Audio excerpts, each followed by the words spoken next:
এই মুহূর্তে বড় খবর, যুবসাথী প্রকল্পের যারা টাকা পেয়েছিলে এবং যারা টাকা পায়নি তাদের প্রত্যেকের জন্যই খুশির খবর।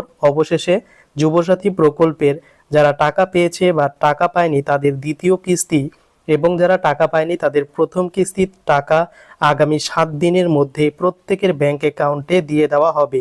তো বিস্তারিত ভিডিওতে শেয়ার করছি। যুবসাথীর টাকা আবার কবে থেকে দেওয়া হবে এই নিয়ে অত্যন্ত গুরুত্বপূর্ণ একটি খবরের কাগজে আর্টিকেল প্রকাশিত হয়েছে, সেটাই তুলে ধরছি। যুবসাথীর টাকা ফের 10 এপ্রিল।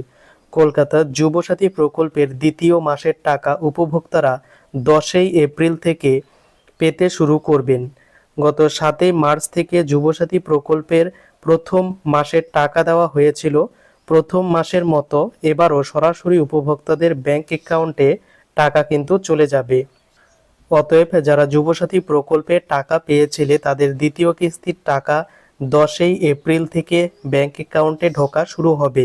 আর যাদের অ্যাপ্লিকেশনের থেকে এখনও টাকা আসেনি তাদেরও কিন্তু ওয়েট করতে হবে এবং এই মাসেই কিন্তু তাদের 2টি মাসের টাকা একবারেই ব্যাংক অ্যাকাউন্টে ঢোকার কিন্তু প্রবল সম্ভাবনা রয়েছে।